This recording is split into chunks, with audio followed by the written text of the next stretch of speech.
बिस्मिल्लाहिर्रहमानिर्रहीम, अस्सलाम वालेकुम। लास्ट टाइम जो है हमने वो डिस्कस किया था ग्लाइकोलाइसिस को, जिसमें ग्लूकोज की ब्रेकडाउन हुई थी और वो पायरुवेट में कन्वर्ट हुआ था। ठीक है, ये मैंने आपको स्टेप्स बताए थे और इनके अंदर जो है वो हमने बताए थे एंजाइम्स जो है वो भी बताए थे कौन कौन से एंजाइम यूज़ हो रहे हैं, और एनर्जीज़ को भी डिस्कस किया था। अब जो है हम डिस्कस करेंगे ग्लूकोज से। जो है ग्लूकोज जब 6 फास्फेट बनता है तो यहाँ पे एटीपी कन्वर्ट होती है एटीपी में, यहाँ पे एनर्जी यूटिलाइज हो रही है और हेक्सोकाइनेज जो है वो एंजाइम जो है वो यूज़ हो रहा है। अब यहाँ पे एक है कि हेक्सोकाइनेज और ग्लूकोकाइनेज में डिफरेंस क्या है। हेक्सोकाइनेज हेक्सोकाइनेज और ग्लूकोकाइनेज में डिफरेंस, ठीक है।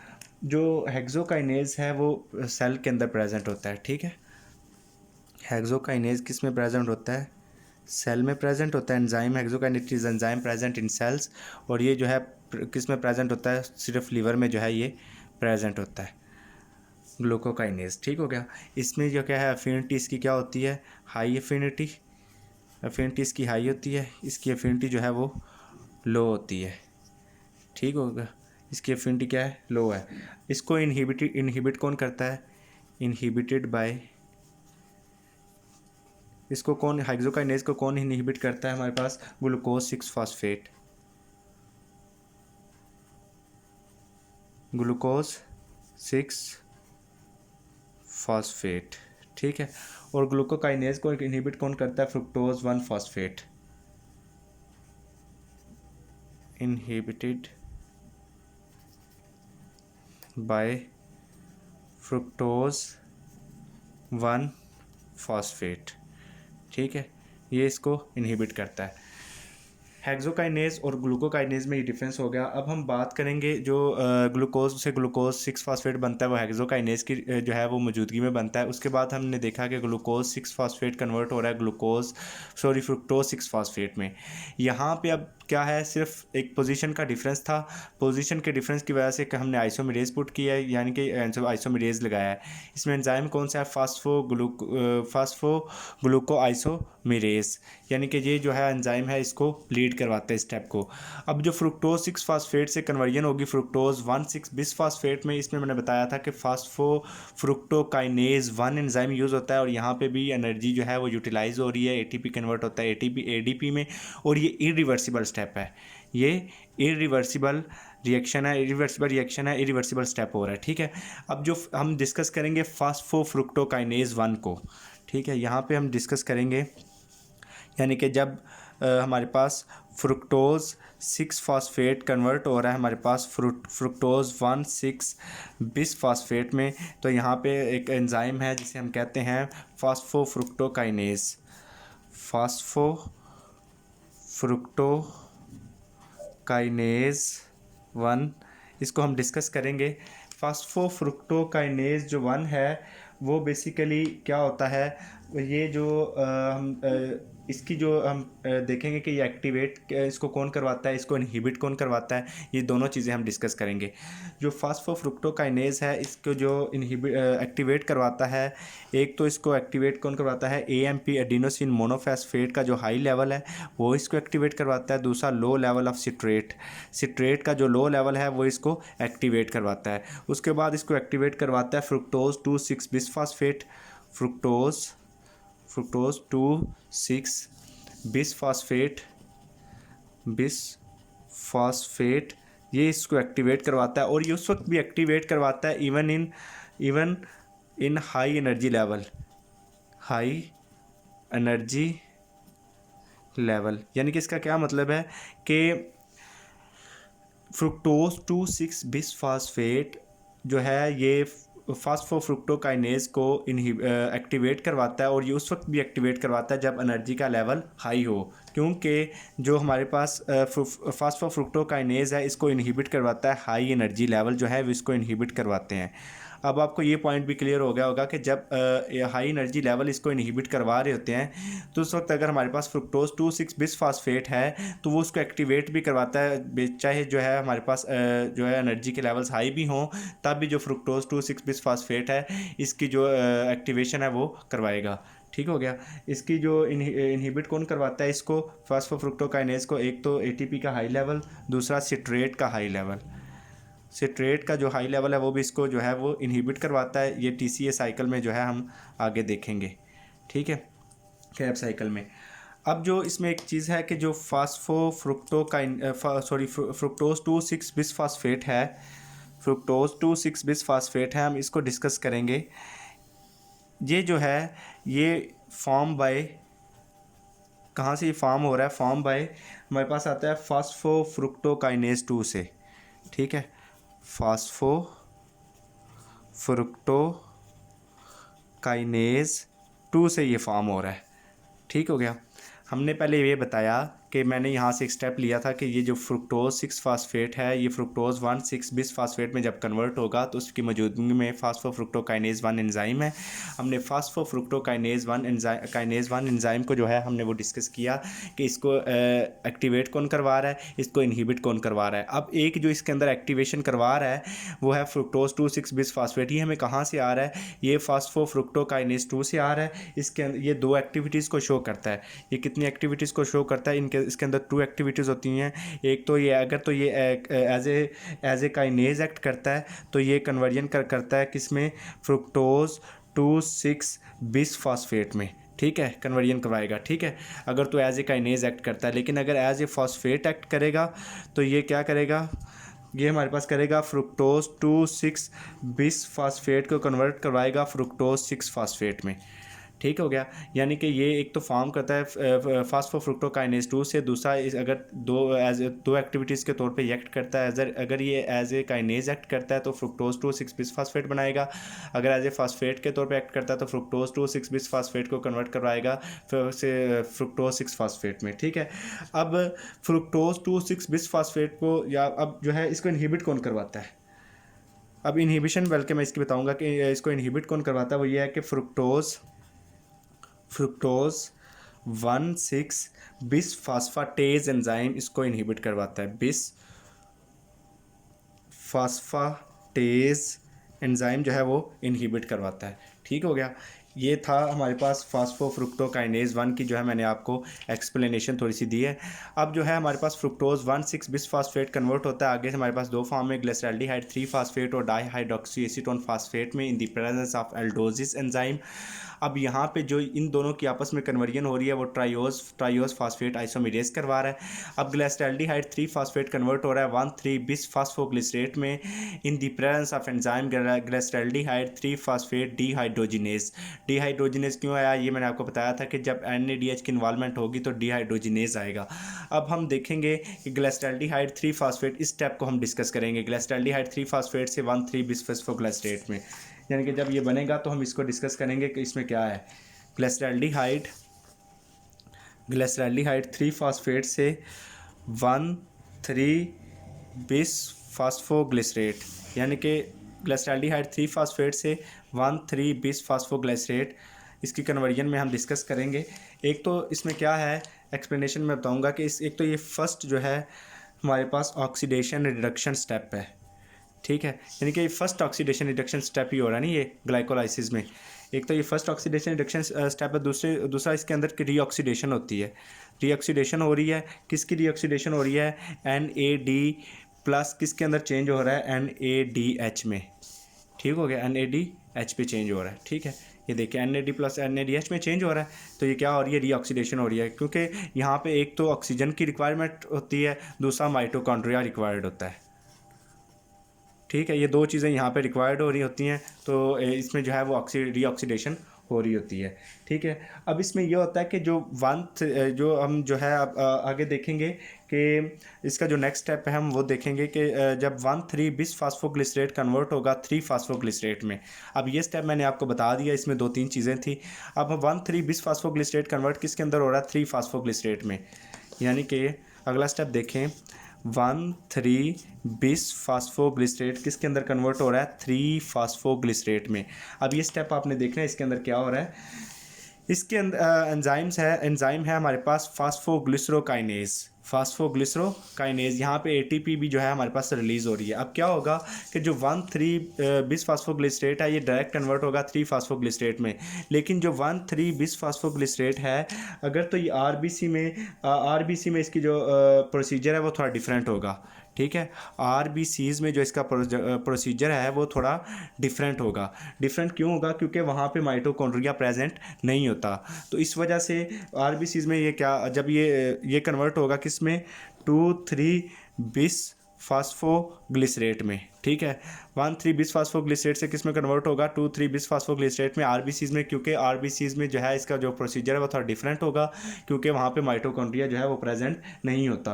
और ये क्या करता है, आरबीसीज़ में होता है तो ये इनका क्या वो होता है कि ये ऑक्सीजन की डिलीवरी करवाता है टिश्यूज़ में, O2 डिलीवरी टू टिश्यूज़। ठीक हो गया, ऑक्सीजन की जो है वो डिलीवरी तो करवाता है टिश्यूज़ में। इसमें क्या होता है, जो 1,3 हमारे पास 1,3 बिस फास्फोग्लिसरेट कन्वर्ट होता है, जब 1,3 बिस फास्फोग्लिसरेट कन्वर्ट होता है 2,3 बिस फास्फोग्लिसरेट में, तो हमारे पास जो इस रिएक्शन को हम क्या कहते हैं, शंटिंग रिएक्शन। ठीक है, शंटिंग रिएक्शन। ठीक है, शंटिंग रिएक्शन कहते हैं। और यहाँ पे जो हमारे पास एंजाइम यूज़ हो रहा होता है उसे हम कहते हैं बिस फास्फोग्लिसरेट म्यूटेज, बिस फास्फोग्लिसरेट म्यूटेज।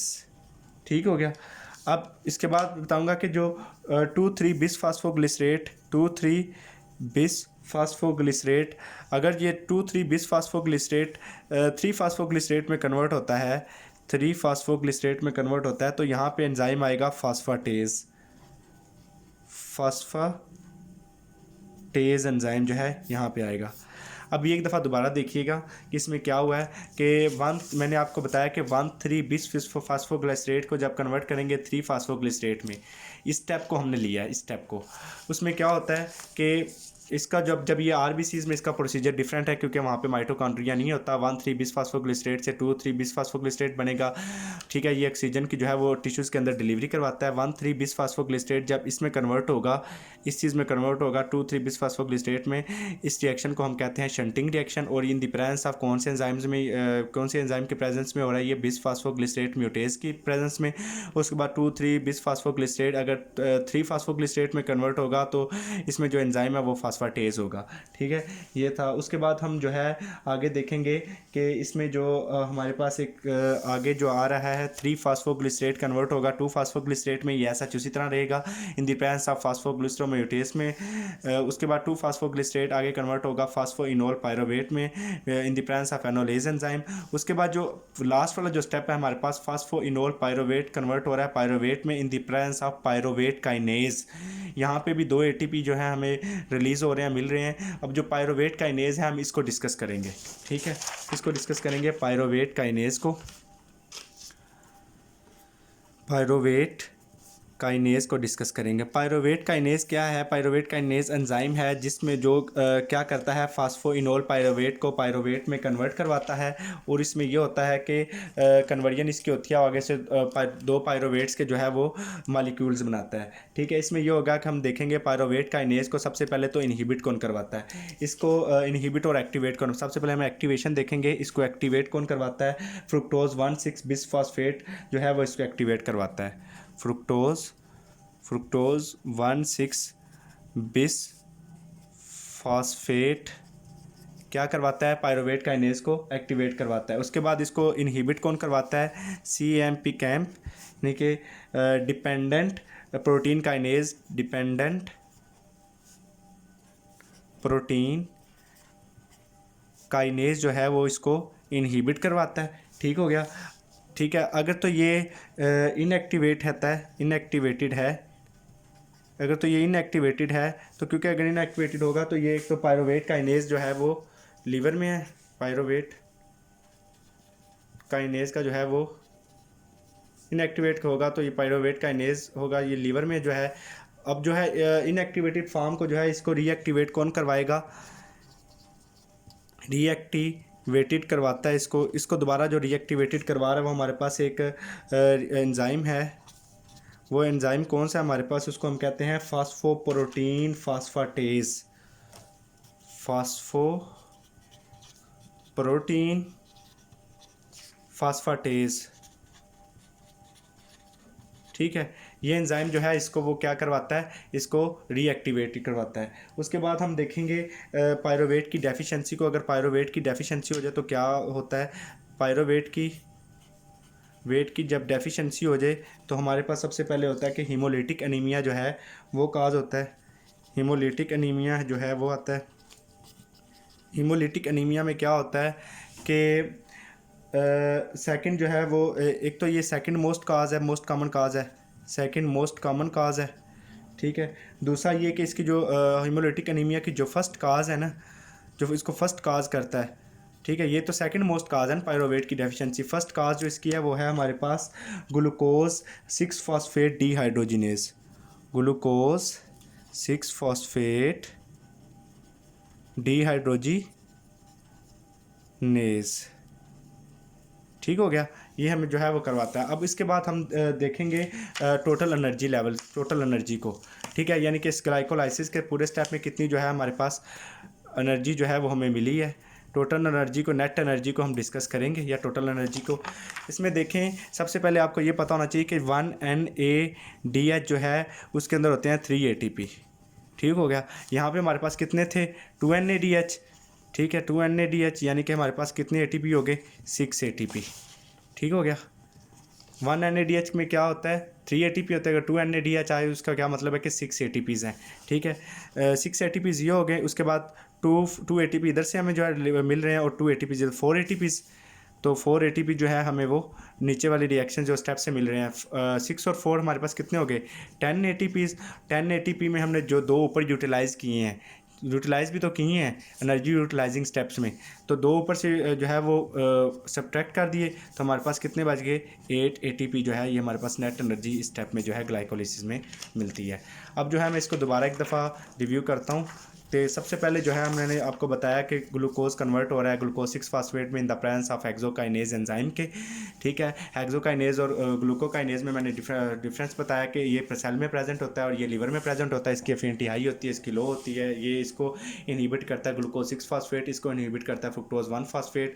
उसके बाद जो है आगे ऐसा ग्लूकोज 6 फास्फेट कन्वर्ट होगा फ्रुक्टोज 6 फास्फेट में इन द प्रेजेंस ऑफ फास्फोग्लूकोआइसोमेरेज में। उसके बाद फ्रुक्टोज 6 फास्फेट कन्वर्ट हो रहा है फ्रुक्टोज 1,6 बिस फास्फेट में in the presence of an enzyme phosphofructokinase में। यहाँ पे ATP जो है वो एनर्जी जो है वो यूटिलाइज हो रही है। हमने फास्फोफ्रुक्टोकाइनेज को इस स्टेप को हमने डिस्कस किया है, ठीक है।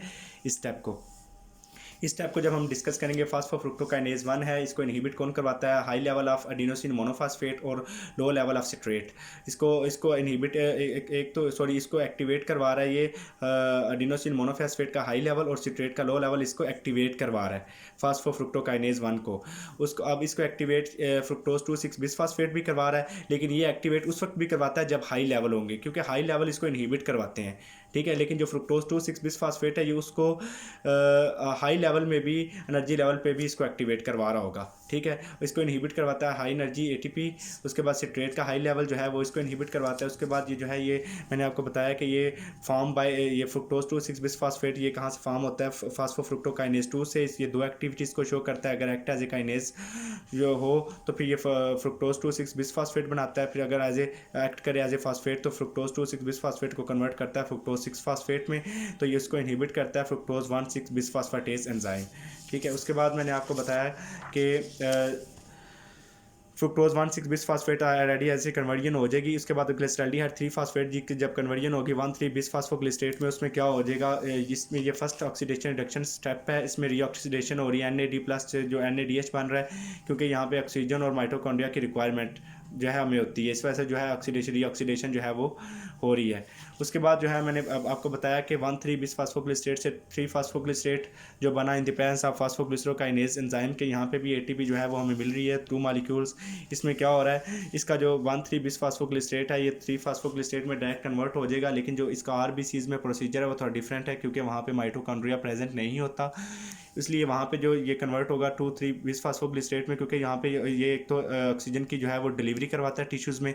उसके अलावा जो 1,3 बिसफास्फोग्लिसरेट का 2,3 बिसफास्फोग्लिसरेट में कन्वर्ट होना, ये शंटिंग रिएक्शन कहलाता है। और इसमें जो एंजाइम यूज़ होता है इसे कहते हैं बिसफास्फोग्लिसरेट म्यूटेज, ठीक है, इसकी इसमें कन्वर्जन में। और जब 2,3 बिसफास्फोग्लिसरेट अगर कन्वर्ट होता है हमारे पास 3 फास्फोग्लिसरेट में, तो इसको एंजाइम जो लीड करवाता है उसे कहते हैं फास्फाटेज, ठीक है। उसके बाद मैंने आपको बताया ये एज सच जो है उसके बाद जो है 3 फास्फोग्लिसरेट 3 फास्फोग्लिसरेट आगे कन्वर्ट होगा 2 फास्फोग्लिसरेट में in the presence of phosphoglyceromutase के। 2 फास्फोग्लिसरेट आगे कन्वर्ट होगा फास्फोइनोल पायरोवेट में in the presence of enolase enzyme, ठीक है। ये ऐसा उसी तरह कन्वर्ट होंगे। आगे जो है फास्फोइनोल पायरोवेट जब कन्वर्ट होगा पायरोवेट में, यहाँ एनर्जी के दो एटीपी जो के 2 एटीपी के मालिक्यूल हमें मिलेंगे। यहाँ पे जो एंजाइम है वो है हमारे पास पायरोवेट काइनेज।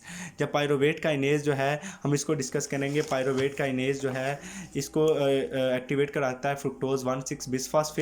उसके बाद कैंप इनको इनहिबिट करवाता है डिपेंडेंट प्रोटीन काइनेज, ठीक है। उसके बाद जो है हमारे पास इसको जो है अगर तो ये इनएक्टिवेटेड है पायरोवेट काइनेज जो है वो आपको बताया कि लीवर में है, तो इसको रीएक्टिवेटेड करवाएगा एक एंजाइम जिसको हम कहते हैं फास्फोप्रोटीन फास्फाटेज जो है एंजाइम, इसको क्या करवाएगा, रीएक्टिवेटेड करवाएगा। अगर इसकी डेफिशिएंसी होती है पायरोवेट काइनेज की तो हमें हेमोलिटिक एनीमिया होता है। सेकंड जो है मोस्ट कॉमन डिजीज़ है। इसकी जो फर्स्ट काज है उसको वो किस वजह से होती है, वो deficiency of glucose 6 phosphate dehydrogenase की डेफिशिएंसी से हमें जो है वो हीमोलिटिक एनीमिया काज होता है। उसके बाद जो है मैंने आपको इसकी एनर्जीज के मुतालिक बताया कि 1 ADH जो है वो 3 ATP के इक्वल होता है। यहाँ पे हमारे पास 2 हमने देखा था, यहाँ पे 2 NAD2 जो है वो मालिक्यूल्स बने हैं। तो 2 मालिक्यूल्स में क्या हुआ कि यानी कि 6 ATP हो गए और 2 ATP ये और 2 ATP ये 4 ATP हो गए।